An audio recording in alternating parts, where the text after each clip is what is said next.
You know, my mom can talk all day about bullshit and there's no off button. And I feel like that was what this chick, she just kept talking about some shit that was just like, it got nothing to do with nothing. Whether she was bored and that's like a rare thing she talks about or not, whatever, right? It doesn't even matter. But I'm not into chatty matties at all. So with this comedian, Mad Max was the turnout of my lifestyle. Smoking green, blowing white clouds to build the blue skies. Conversating with the gods by my wildflower to let them know that it's the gods hour. This love's the never-ending saga. Gods by my wildflower to let them know that it's the gods hour.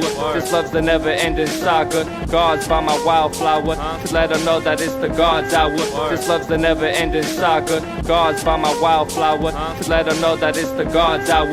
This love's the never-ending saga. Walk through the sands of times like Gara. On the other side of that gad is karma. You wet Prada, the devil like inside your box now. While the angels fly over my headstone.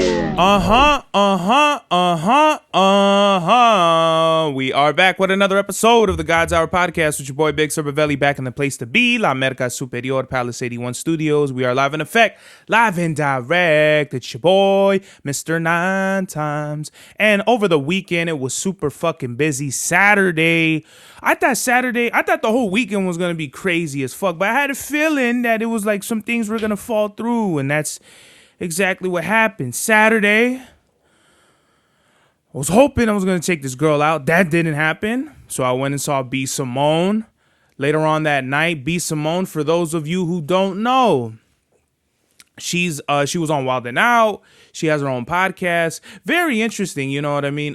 Some comedians I feel like are very egotistical or some, like, I don't know. People are egotistical, right? So comedians are no different. I was just thinking based off of some of what I seen, her like, I wouldn't know how I would like her stand up, but I seen a little clip and like a short on YouTube, and I was like, you know what? I'm going to give this girl a chance. She seems really fun. She seems like a really fun comedian to go see. So I went to go see her at the Improv here in Ontario. I saw Tony Hinchcliffe last year. I covered that, and that blew me away. I was dying the whole time. This was a little different. I wasn't laughing that much because I want to say she's from Atlanta, and the crew she was with, her two openers are from Atlanta as well. So it was pretty much an all black room. If you guys don't understand, in comedy terms, an all black room is fucking literally a room full of black people.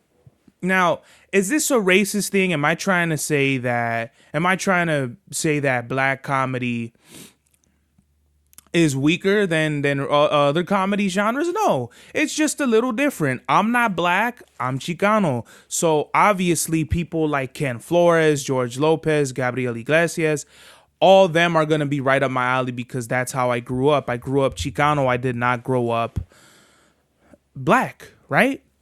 So there was a lot of nuances and a lot of intricate things that all the comedians were saying that I did not fully understand. I got it, but I didn't.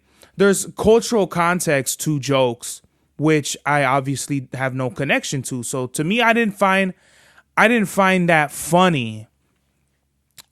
I'll just go to one of the comedians. I forgot his name. He was the host, but he went up and a lot of what he was, a lot of what the openers were doing were crowd work, which is, you don't have to be really white or black. You just, he was cracking on. And I sat in the front row where I'm literally shaking the hands of the comedians type, like that close. So the host, he goes up, and I can't even really remember any jokes that stood out, that what he said. I don't even really remember. All I remember was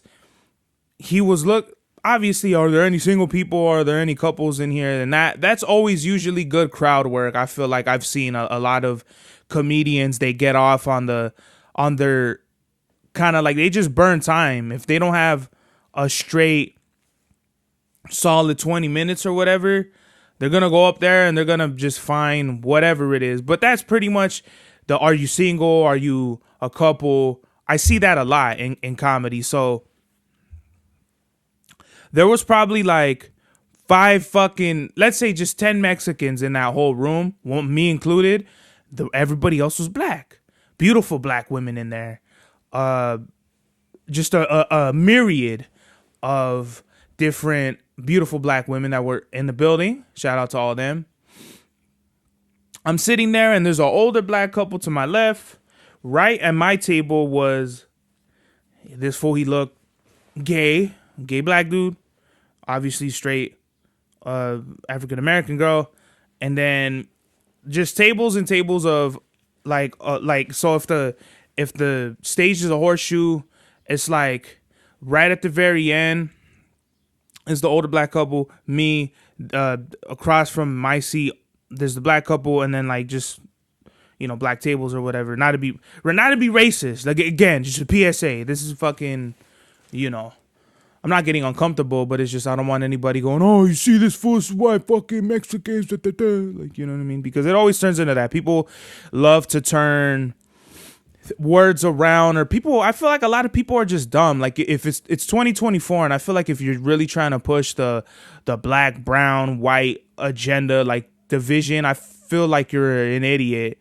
Like, if you're still bothered about Mexicans saying nigga and all this shit like that. I've been said this before. There's black people and Mexican gangs, and there's Mexicans and black gangs. So that just goes to show you where we are as a society, where there's integration, but yet there's people still trying to push segregation. Like, a lot of people will say, oh, that was back then, or fuck, I'm getting thrown off by this fucking street sweeper over here, and I feel like this cocksucker. I was walking and shit over here, and this fool was bothering me because I was walking fast, and this shit is slow, so this fucking shit over here, and I'm like, bruh, I'm trying to walk over here. I can't walk, I can't listen, I can't fucking talk on my podcast because these fucking cocksuckers, this fool's over here fucking over here on the street. Fuck, man, really? Fuck. I thought Street Sweeper. I thought it was gonna be Street Sweeper Sunday or some shit. I thought they came on Wednesdays or something. Apparently not. Apparently, when the God's Hour is happening, it's fucking a free for all today. So holy shit. Going back to fucking integration and segregation, there are a lot of people that try to say, that was back then. This is a new era. Like, we can all get along and shit like that. But then also, there are those people, Mexicans, whoever it is, that still push the segregation agenda, whatever it is, whether it be the homies and it's always prison. I feel like today it's really just prison and people that are of that lifestyle where it's just like, we hang out with our own, they hang out with theirs, we got enemies, we're super gangsters, yada yada yada. I feel like that's more so dying out now.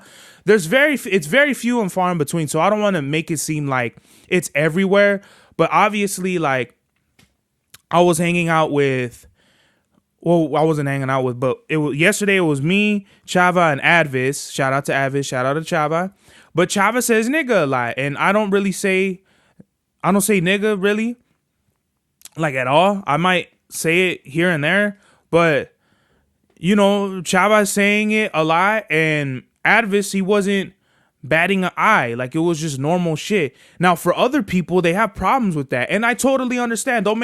I don't want people to misconstrue this like if I have a issue with people standing up for what they believe in, but it's just more so, that's an old mentality. I feel like now the raza and the brothers and sisters, I feel like we're all getting along. I really do think it's an old head mentality, but I just think it's really interesting. Going back to the comedy show, a lot of comedy, it's still like that. Like, there's a lot of, whether they truly intentionally mean it or not, like, if it's just a comedy thing, either way, it's kind of funny, like, there's what is it? There's comedy and truth, or truth and comedy. I think that's what it is. It's truth and comedy. So I forgot what the host was saying, but out of all his shit that he was saying, he kind of like, and they were cracking on this. They're not even a couple, but the people I was sitting next to, to me, he looked gay because he just had that feminine ass air to him. Not to disrespect no gay people or nothing like that, but it's just true. Like, homie look feminine, and he didn't gotta be gay. Like, okay, if you like to paint your nails, I know fools that paint their nails. They're punk rockers, they're skaters, and here comes the fucking street sweeper again. Holy shit! I can't go a whole fucking 10 minutes without the fucking street sweeper over here.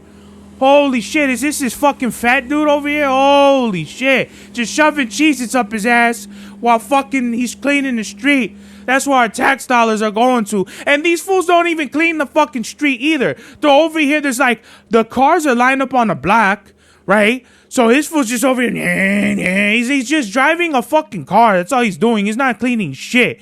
Like, really, it's just the driveways. There's cars all along the street, and then just the driveways. Like, fuck out of here, bro. Holy shit.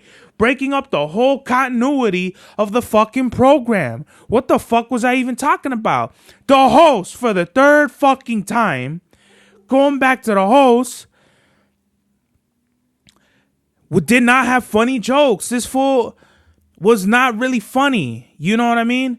And just going back to like the black comedy and shit, I don't know the nuances. I don't know what it's like. Again, going back to growing up, being black. I'm not black, so I don't know some of these things. Maybe if I was, maybe it'd be a great old time I would have had. But me, this show, compared to the Tony Hinchcliffe show, was a bomb. But that's okay. I was going in fully anticipating a show that I did not know the comedians that well. I don't know what kind of room. I don't know what I'm getting into. I was kind of like just looking for just some comedy to go out in the night. I like B. Simone. She's as a personality. I do not know her as a comedian. So with this guy, he's talking about going on. Oh, here's what I was going back to. The guy, right? He just seemed maricon. The girl he was next to, she was a beautiful black girl. I wish I got her number, but she was older, and just like me, when it comes to like women and shit, there's certain things that'll turn me on or turn me off.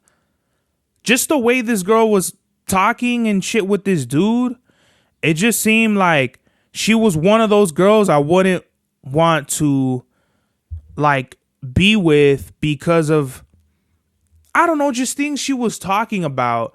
And that's fine, you know what I mean? Like, it's just all about how you click with people. But I don't click with certain things. Like, if women are like, I'm more quiet, so I appreciate more quiet girls. But this girl was talking about this and that, and it wasn't all bad. I'm making it, I sound like a hater right now, but it was just more so shit that reminded me of like my mom. You know, my mom can talk all day about bullshit and there's no off button. And I feel like that was what this chick, she just kept talking about some shit that was just like, it got nothing to do with nothing. Whether she was bored and that's like a rare thing she talks about or not, whatever, right? It doesn't even matter. But I'm not into chatty matties at all. So with this comedian, he had some dumb joke that he was like, yeah, you know, Mexicans, they don't do the hold it. They do he's like, Mexicans, why do you do that? What's this? And I'm just like, okay, that's like a half-ass joke. Like, that's not funny. Because, especially with me, because I'm a full, like, bring it in, a hug. You know what I mean? I give the whole, like, you know, you don't homie type shit. If I'm just like, if I give you to this, that means I don't really fuck with you. I don't think it's to me, that's like, how can you make that a Mexican thing? So that whole joke, I was kind of like, okay, I was just looking at him like, let's see where this is going. I'm right in the front row. And he's yo, my man. And he goes up to me like he's gonna shake my hand. And I'm like, oh, okay, like then I'm gonna show him, like, I'm gonna fucking bust put a pin in his bubble, right? Or whatever it is, like take the air out of his joke. But he did it really fast. Like obviously he tried to see that I was trying to do it, but he went like that. And then the room, like, everyone started laughing, right? And he's all, see how they do that shit? The maricon next to me, he goes, yo, what's up, my man? They do that fucking, they fucking, the whole room exploded which I was like, when I seen that shit, the whole room exploded, and I kind of like, I went from kind of like laughing a little bit to just like, oh, that was the whole joke? You set me up for that? I was like, nah. After that, I was like, this fool's not funny at all. He's like a super hack. Can't even come up with good bits. Not even nothing that I remember. The other fool he brought up, he was talking about like some funny shit. I can't even really remember all of it, but he was just better, and he seemed less experienced, but he seemed better to have better bits to me. Like he was talking about how he would play basketball with people and or with like dudes, and this dude, he did this thing where he like starts like twerking back on stage, and he's like, I can't guard them. I'd be like, what the fuck? Or something funny. Like, I'm not doing the bit justice, but basically he was talking about he was playing basketball and he had to guard somebody, and they were like fucking like backing up and twerking on him, and he was like, whoa, what the fuck? That shit had me dying. And then he was like, yeah, they'll be like, yeah, guard that D. And I'm like, what the fuck? That shit had me dying. Like, that was one of the more funnier bits I remember of the night. The host brought up that guy. I thought he was funnier. And then they brought up B. Simone. And what's so funny is I find it really interesting because when Tony Hinchcliffe went on, the room was packed. The fucking, and this is the first show. This isn't like the second show where it's like people, what is it? They, like, I don't know. This was the first show on the second day. So it's like, if you missed the first day, now you got tickets for the second day, right? And my bad, y'all. I got like Mino allergies right now. I don't know why. But Tony Hinchcliffe, the whole shit was sold out. Literally up until the show started, though, there had to have been 50 people in a 250 people room. So it just looked like, oh wow, like nobody bought tickets to see B. Simone. By the time it was like 7:30 or even 8 o'clock, the room was packed.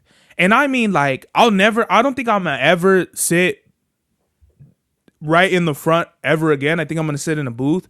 But it was literally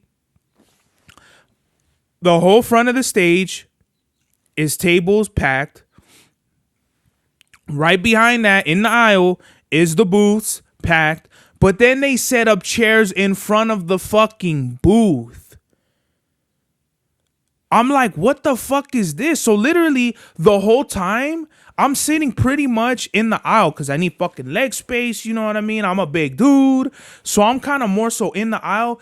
There's bitches bringing chicken wings and drinks. Like, excuse me, sir. Sorry. Like, I'm fucking getting bumped over here because people say, hey. And they're bringing drinks and margaritas and boneless wings. The whole time I had to be like, scoot in and do this shit just to let them go by. You know, I'm sorry, excuse me, sorry, yeah. I had to say, yeah, it's fine, don't worry, about 50 fucking times. By the 50 fucking, you know, you might as well get the fuck out of here. Like, go, like, hurry, like, fucking move, bitch.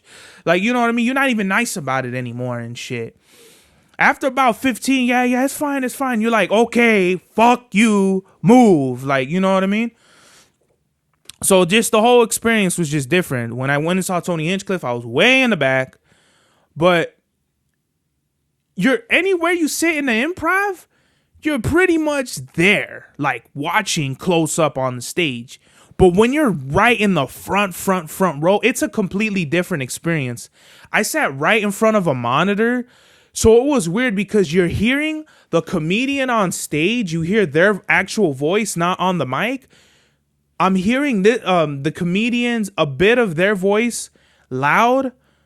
I'm hearing the back of the speaker. And then I'm hearing the front of the monitor. So it kind of sounded robotic, animatronic. It's a weird thing to kind of describe, but it just sounded like very unnatural. That's why I wish I would have been back into the booth, because I would have heard like more so of like the speakers, and it would have been better. And I still would have been like right in front of the fucking stage. So that's just like, you know, I think I'm going to go to more improv shows, because this really taught me like, this is fire. Like, you never know what you're going to be into. And I like that, even though like they crack jokes on me and shit, at least I got to experience, oh, this is what a comedy show is. And it's funny because even when the comedians were going up there, I was throwing comments and they were kind of like, I was like I was literally part of the show because the host, when he came up there, he was talking to some chick, and this chick said she wanted like 10 kids. And he's like, the comedian's like, yeah, you want 10 kids? How many kids you got now? And she's all, one. And I'm like, shit, you got 9 more to go. And then like he was like, and the comedian he was like, he said he got 9 more to go. I'm like, yeah, that's what I said. Like, you know what I mean? I thought that was funny. Like, I'm thinking of like, oh, some funny shit I could add to the show that'll make everything more enjoyable, not only for the comedian, but for the crowd. You know what I mean? I'm not going to heckle like, oh, that joke sucked. Like, I'm going to try to make it more enjoyable. This made me realize like maybe I should do like a solid 5 minutes or something, because I know I could do it, but would I want to like commit myself to comedy? I don't think so. I just think it'd be like a fun hobby type shit to delve into, because I would love to be on Kill Tony. I would love to do a solid minute. I feel like it would get me more exposure out there, and just to see like where I'm at. You know, I've never worked in front of I've never done comedy, so it's like the first stage I would ever want to get on would be on Kill Tony, and I feel like I want to make that happen. I'm gonna make that happen in my life for sure. Even though it's like 20,000 fucking people that sign up, I don't care.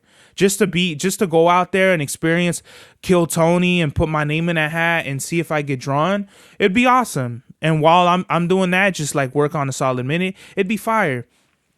I felt like I was part of the show Saturday night. And it was really cool. When B Simone came on, she came out to Sexy Red. I think it's called Get It Sexy or some shit like that. Her I think her breakout song was, you know, super vulgar, you know, my booty hole brown. Her breakout, not that one. That was like the internet's introduction, but the fucking, this jacket's hot too. I'm gonna take this shit off. Jesus Christ. The fucking sun came out and I'm over here. What is it? So yeah, her breakout, get it sexy, that whatever that song is. So B Simone, she's up there, she's having a fun time. And I will say, B Simone, I can't really remember any funny bits she had, but her performance is what I really commend, because she really acted all her bits out, which was really funny. I really wish I would have. I wish they would put out these, because it's all filmed, right? Hopefully, I get to see a bit she did on stage somewhere, because I think she did really good. I think her performance was awesome. Some of her bits, I wish I could remember. I wish I would have done this like right after I saw the show, so I could like get a fresh recap. But this is me remembering this is me remembering what I remember type shit. But I don't know. I'm just trying to think right now of what some of the bits. She was talking a lot about her personal life. You know how she, in 2023, she gave her life to God. She's been sober, at least from alcohol. I don't know if she smokes weed. Let's just say she's just sober, right? She's sober, celibate, gave her life to God. And towards the end, I really dig that. I dig that. Oh, she was talking about how some funny bits that I remember, like when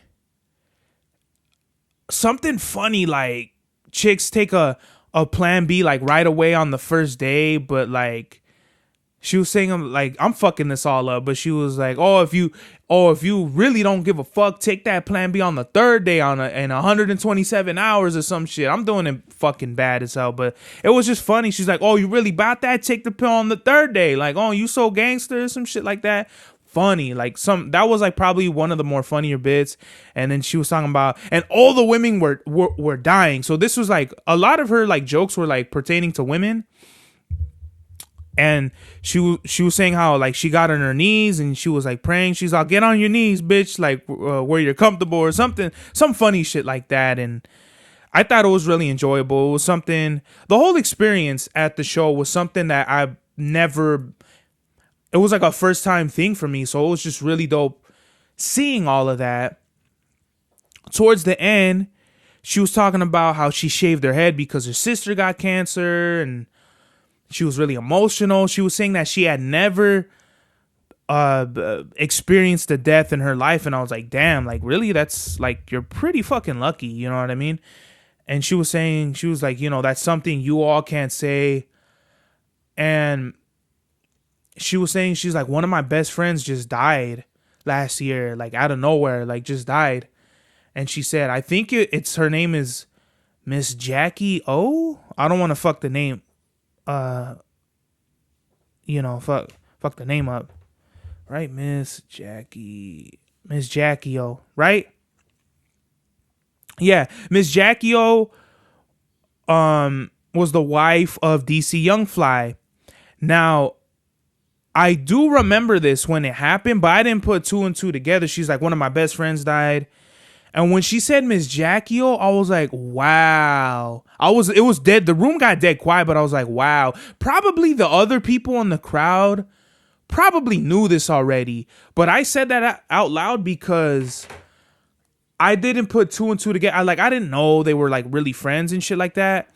I know B Simone has been around the 85 South show, and obviously that's DC Young Fly, and then Miss Jackie O, that's his wife. So they had 3 kids, and I think, I don't know how many months, but the baby, their new baby, their newborn baby was like months old, and then she got the mommy makeover, and she died from complications of the surgery. So when she said that, I was like, wow, that's fucking crazy. It must have hit her crazy hard for her to be celibate, sober, and give her life to God. Like that was that was just wild. So towards the end of her set, she said something like, everyone has a purpose in this life. Everyone is alive. You're here for a reason. So live it like with true meaning. I'm speaking verbatim, but she said, live your life like God intended to. God has like a mission for you, and everyone here has a purpose. Like that's what I really took away from. She said everyone has purpose in this life. And up until that point, I didn't really find the show funny. So I'm thinking, right when her set ends, I'm gone. I'm out of here. Like, not in a bad way, but it was just like, okay, like I usually I stick around for like an encore, and then the comedian comes and does like an extra 15 minutes or something like that. But when she said that, it just clicked with me. Everything I got going on in my life, it was like she was speaking to me, and I really needed to hear that. Like, y'all don't even know how fucking much that meant to me, because it's one thing to be a comedian up there and make people laugh and yada yada and hee-hees and ha-has, but it's another thing to actually go up there and speak not only your truth but spread the gospel. And I thought that was awesome. I thought like for that solidified like B Simone forever in my mind as like, okay, you're much more than a comedian. You're somebody here on this earth for a reason to inspire others like me. And literally, while I'm waiting for the show, I had posted the 6 month kind of like, whatever, is it an anniversary? I don't know, but the 6 months of me having Imperial apparel out there, which you saw the jacket, but I was just like, thank you everybody, thank you so much. And I put all my customers on the photo or whatever, and I just wanted to say thank you to the homie Anthony. I'll just cover that real quick. So it's been 6 months, Imperial apparel. I put the post out, and like there was a lot of customers that I had to remember, like, oh shit, Jovan, Lavelle, Enzi, Melissa, Chanel. Anthony's my number one. Like, he bought everything, every drop, and that's complete dedication to the brand. And I just was like, thank you so much. That meant a lot to me. Yeah, so who am I forgetting? Did I say Jovan? 30 Miles, OQ, Abe the Freak. I'm fucking forgetting a few more. George. I'm forgetting a couple people still, but just shout out to everybody. I'm sorry, whoever I didn't name drop right now. But it was like, wow, I'm just like, I'm living my life the way I want to do it, the way I always been wanting to do it. And I wanted to shout out Ronnie, the homie Lucid Screen Printing, Pasm, who's done like almost every single logo. He's done every single logo pretty much except the La Merca Superior logo, which is done by Waste Boys Graphics. I think they're out there based in Germany.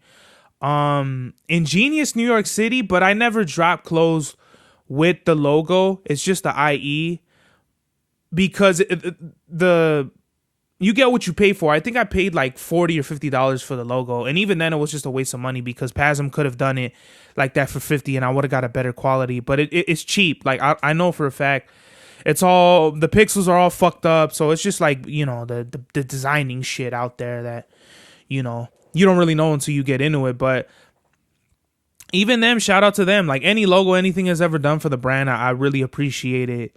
So yeah, PASM, Waste Boys, Ingenious, but really shout out to Ronnie and PASM. Those two we are Imperial. PASM. Oh, and Migs Esparza. How can I forget him? So Migs, shout out the homie Migs. He also did the new logo. So I'm lining up logos. Like I already got so May I didn't get to do the drop because PASM, he had some things going on. He didn't get me the logo until like last week. Or maybe over the weekend. I think over the weekend. And I already got he already lined up the next logo for me. And I got the next logo lined up. So I have May. We're late on that. But we got June's logo already. Or July. Oh, no. Okay, so May, PASM got me with the Lionheart logo. June, Migs got me with the Imperial drip. July, already got PASM. He already shot me that logo. And then August may or may not be the new logo we're working on, but my Uncle Bazaar, I need him to do me a graphic design. So I'm gonna hit him up and see if we could get that done this weekend because I got something super special I want to do with my tío. And yeah, just everything is going on for me and all this shit is going in my life. So I'm just like, man, this shit is really dope. You know what I mean? I cannot thank God enough for all the people and all my supporters and the brand in my life because it really means a lot to me. This isn't something I took very lightly. This isn't one of those, oh, this is my merch. I do music and this is my, like, no, I've been wanting to do this. As a matter of fact, I hand designed all of the 10 shirts or whatever I did from my first mixtape. I did it all by hand. Like all the shirts I bought the fucking some sort of like paint you could mix with fabric softener. I don't know, I'm fucking it up. But you could do it on the clothes. So I hand painted all the designs on the clothes. And literally this idea was born 9 years ago.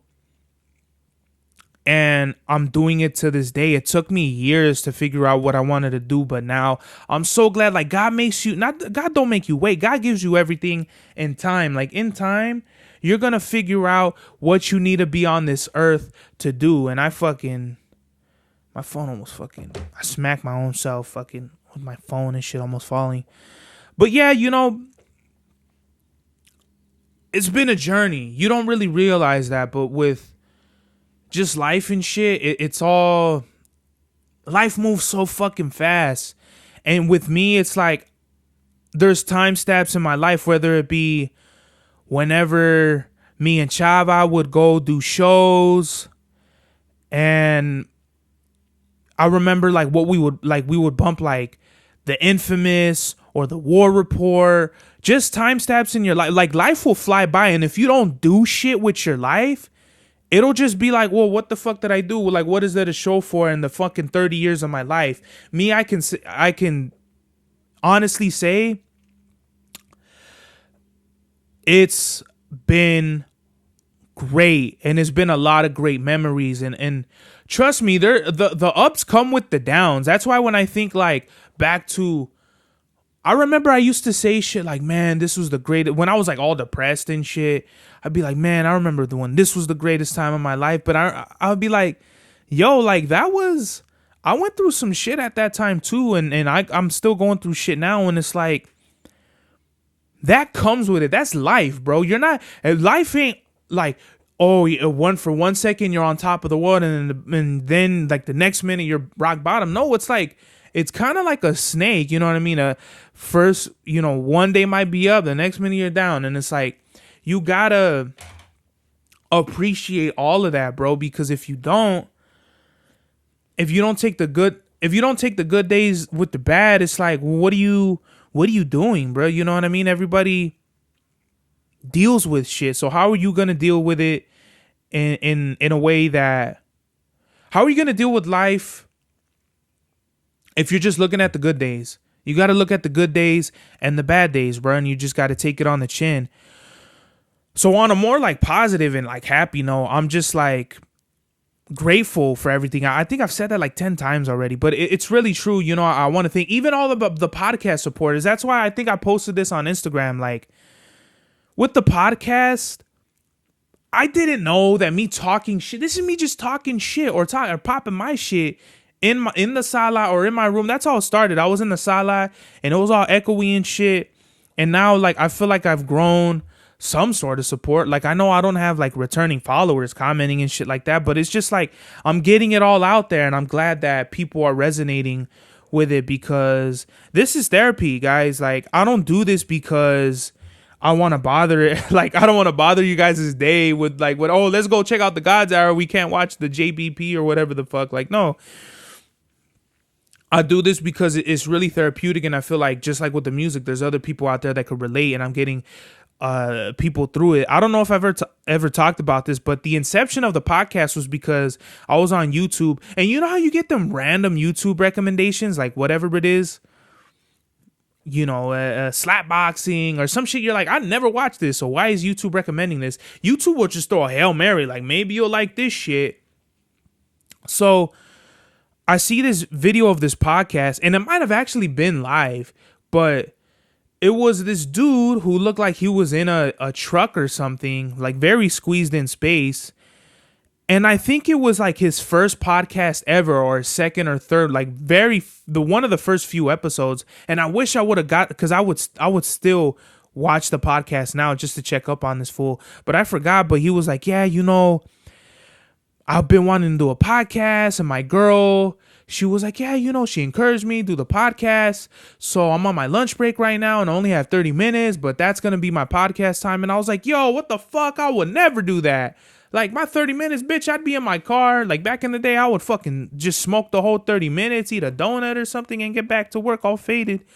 But it really put the battery in my back to be like, oh, I could do this shit. I could figure this shit out. Like, let me just do it real quick. And that's really like where the idea of, everyone has these thoughts like, man, what if I start a podcast? No one listens to it.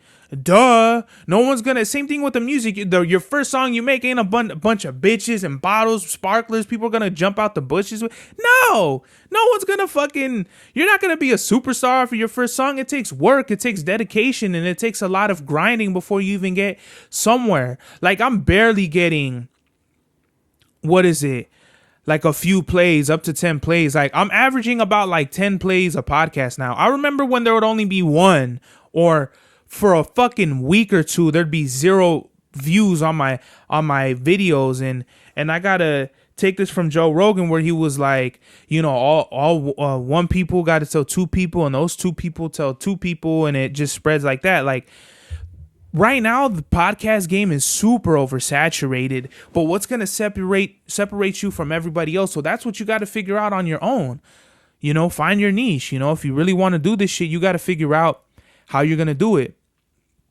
Going back to, so I'm having all these feelings, right? And I posted the post on Instagram, the 6 months of Imperial, and then fucking Simone is out here on stage. She's like, you have a purpose.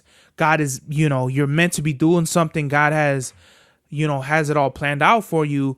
And I was like, holy shit. And then when she gets off stage, the host comes back. Hey, we're going to be doing a meet and greet. It's free if you just buy a shirt and you come, you know, the meet and greet is free. So, and I knew no one has 3X shirts. 3X shirts, for anybody who doesn't know, are fucking expensive as fuck. So I didn't expect them to. So I ended up getting a small shirt. I don't wanna unfold it, but I really like this color. It's like a creamy, like a fucking banana pudding ass complimentary color, and it just has like a bee on it. I thought this was super fly. I'm not gonna open it up because I don't know how to fold these bitches back together. I need a machine or something for that. I'm gonna just put it back up here. And I wish I had some water too. I'm fucking dying over here. I need a fucking little mini fridge or something here, dude. But so I get the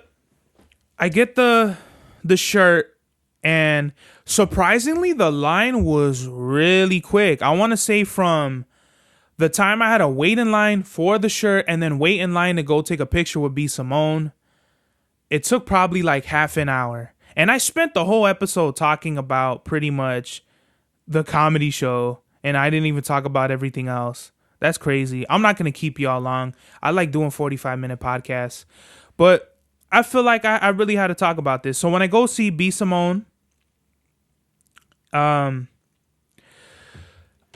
just had to tell her. It's so weird because after the show, I was like, yo, I have to tell her, like, you're there. Like I said, like I've said this before, there's going to be the universe gives you signals of affirmation. You're here, you're doing this because you're supposed to be doing it. If God didn't want me doing this, I wouldn't be doing this. I'd be fucking out somewhere doing some other shit.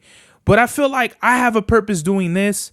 And what B Simone said really hit it home. So I'm like, I got to give her energy back to her because I feel like she needs that shit. She needs to know that fucking she's on the right path. So as soon as I see her, she's giving like people hugs and shit. I give her a hug and I look her in her eyes and I tell her, listen, everything you said, it was very inspiring. Everything I'm going on in my life, it just clicked with me. I needed to hear these words that you told me because I'm going through shit right now and it just all clicked with me. So I told her, never stop. She said she had been there like 6 years doing comedy. I'm like, you have milestones. I told this to Starker too. Happy birthday to Starker. But his birthday was like maybe like a day or two ago. But I was like, you're literally one of the greatest artists of all time. And you have milestones ahead of you. Like, this is just the beginning, bro. And I said that with B Simone. Like, you have so much more to do and so much more lives to change. So keep doing what you're doing. And she was like, oh, thank you. Like, she was very sincere. I could tell I was looking her in the eyes. And she's a short girl. And she was like, thank you so much. That means a lot to me. And she was like, oh, you're so handsome. And I was like, thank you. You know what I mean? Like, my mom, that's what my mom says, you know, so my mom says it must be true. Like, I get a little uncomfortable. Like, it was just like, I wish I would have said, thank you, you're beautiful as well. Like, not just beautiful in looks, but just like as a person. And I think that's what she meant more so too. Like, you're like handsome, like just the way that, just me as a person, like less like it has nothing to do with attraction, but just more so like you're a handsome person, like you're just a beautiful person, a beautiful soul, you know what I mean? So maybe I probably won't put this up, but here's a picture of fucking me and B Simone at the Improv. I hate the glare and shit, but let me see, pal. Look at your boy. That shit is so funny. I don't know. I looked super far away, but it felt like I was like really like hugging her and shit. So shout out to B Simone, man. It was a really dope show. Even though like I didn't really laugh and it was just the whole experience was new for me. So I just really dig that. The next time B Simone comes out to Ontario, I'm definitely gonna see her again. And I would love to keep supporting her because she's a great individual. I really believe in her as a person, just walking this earth. And I guess the message of the day is we all have, like, reiterating with B Simone, we all have a purpose here. So what is your purpose? What are you here to be doing? Because trust me, it's not to flip fucking burgers at Burger King like 50 Cent said. It's not to be over here pooping out fucking beans at Taco Bell and a taco shell and to just be serving it. What are you here to do? God put you here living for a reason. So you better find out what the fuck it is you're great at and be great at it and inspire others. This is the God's Hour. Max was the turnout of my lifestyle. Smoking green, blowing white clouds to build the blue skies. Conversating with the gods by my wildflower to let them know that it's the God's hour. This love's the never-ending saga. Gods by my wildflower to let them know that it's the God's hour. This love's the never-ending saga. Gods by my wildflower to let them know that it's the God's hour. This love's the never-ending saga. Gods by my wildflower to let them know that it's the God's hour. This love's the never-ending saga. Walk through the sands of times like Gara. On the other inside of that gat is karma. You wet Prada, the devil like inside your box now. While the angels fly over my headstone.